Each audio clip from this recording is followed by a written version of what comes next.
लो निमा, तुम्हारी मेहनत का इनाम आखिर मिल ही गया, कहते हुए मेरे पति प्रकाश भावुक हो उठे। मैं स्तब्ध रह गई, क्योंकि परिणाम में देर होने के कारण मेरा स्वयं पर से विश्वास डगमगा गया था, मगर उनका मुझ पर पूरा विश्वास था। उन्होंने लिफाफा मेरी ओर बढ़ाया, लेकिन मैंने एकांत का पूरा लाभ उठाते हुए उन्हें अपनी बाहों में ले लिया। ये आपके त्याग, समझ और मेरे लिए आपके सच्चे प्रेम का परिणाम है। उनकी बाहों में सिमटी तो जीवन की तमाम घटनाएं चलचित्र की तरह मेरी आंखों के सामने घूमने लगी। मैं बिना माँ बाप की 8वीं फेल लड़की थी। मेरी शादी चाचा जी ने एक शिक्षित परिवार में कर दी थी, जिन्हें घर में बहू नहीं नौकरानी चाहिए थी। घर के हर काम में मुझे ही झोंके रखा जाता और रोज ही अपमानित किया जाता। गांव की मेरी बोली, 8वीं फेल का मेरा तगमा एक दूसरे पर उछालकर मजाक उड़ाया जाता और शांत स्वभाव के मेरे पति मुझे दिलासा देकर समझाते। मैं इसे अपनी अच्छी किस्मत मानकर संतोष करती कि मेरे एक कंपनी में अकाउंटेंट पति बहुत समझदार थे। फिर देवर जी की पढ़ी लिखी और धीरज लाने वाली पत्नी के आने के बाद मेरी दुर्गति और भी ज्यादा हो गई।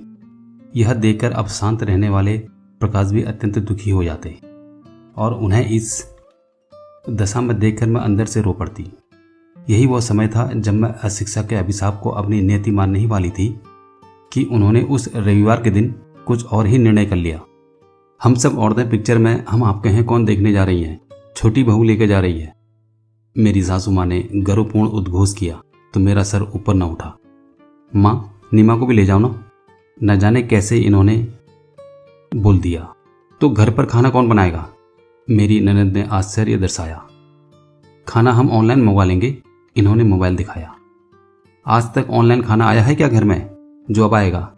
सासू माँ ने क्रोध से कहा और सबको चलने का इशारा किया।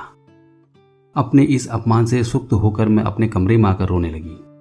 ये मेरे पास आए और मुझे तैयार होने को कहकर स्वयं तैयार होने लगे। मैं रोना भूलकर आश्चर्य से उन्हें देखने लगी। हमारे विवाह को 1 साल हो गया, हमने कोई मूवी नहीं देखी, आज चलेंगे। और खाने का क्या होगा? तुम तैयार हो जाओ बस। मैं आने वाले संकट की आशंकाओं से घिरी तैयार हो गई। बाहर बाबूजी ने हैरानी से हमें देखा। इन्होंने उनसे पूछा, आप लोग क्या खाएंगे बताएं, हम ऑर्डर कर देते हैं। बदलाव की इस बयार को देखकर हैरान बाबूजी कुछ बोल ही न पाए और देवर जी तो पैर पटकने लगे। पैर पटकने की जरूरत नहीं है, अगर बाहर का खाना नहीं खाना है तो खिचड़ी बना लेना अपने और बाबूजी के लिए। फिर बिना उनकी प्रतिक्रिया देखे ये मेरी बांह पकड़कर बाहर ले आए और मुझे बाइक पर बैठाकर ले चले। संकट की आशंकाओं के बीच भी न जाने क्यों मुझे बहुत आनंद मिला। हॉल में पहुंचे तो घर की कार पार्किंग में खड़ी नजर आई, जिसे देखकर मैं बेचैन हो गई, लेकिन इन पर कोई असर न था। आज मैं एक नया ही प्रकाश को देख रही थी।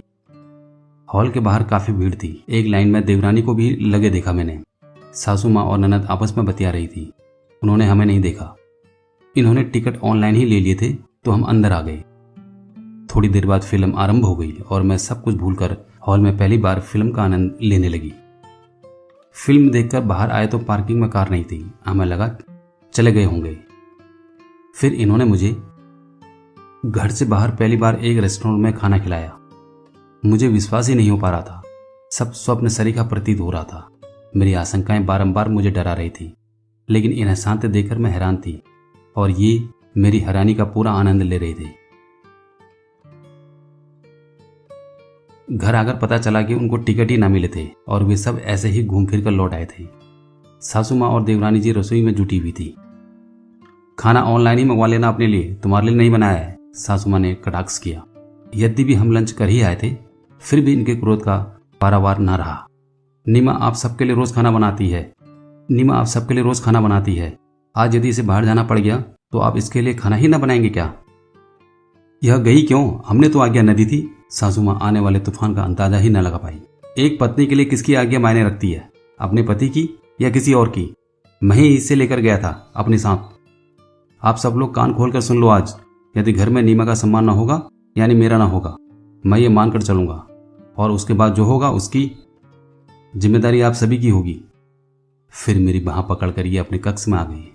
घर का बड़ा पुत्र होने की हर जिम्मेदारी इन्होंने अच्छे से पूरी की थी। इस बात से कोई इनकार नहीं कर सकता था। यही कारण था कि तूफान वैसा नहीं आया था जैसा कि मुझे आशंका थी। लेकिन हम दोनों के लिए खाना ही न बनाने की बात मुझे झकझोर गई थी। मैं किसी भी दशा में ऐसा न करती। उस रात हमने तय किया कि मैं किसी भी अनावश्यक कार्य में न घुसकर अपनी पढ़ाई पूरी करूंगी। अगले ही दिन से घर का माहौल बदला हुआ था। कार्यों के बंटने के कारण मेरे पास काफी समय रहने लगा। मैंने सीधे ही 10वीं की परीक्षा पास की और फिर इनके सहयोग से पढ़ाई की सीढ़ियां चढ़ती चली गई। बीएड के बाद एक विद्यालय में मेरी अध्यापिका के रूप में नियुक्ति का पत्र ही आज इनके हाथ में था।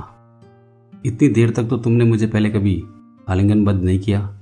इन्होंने मुस्कुराते हुए मुझे खुद से अलग किया और मेरे आंसू पोंछे तो अचानक मुझे झटका लगा।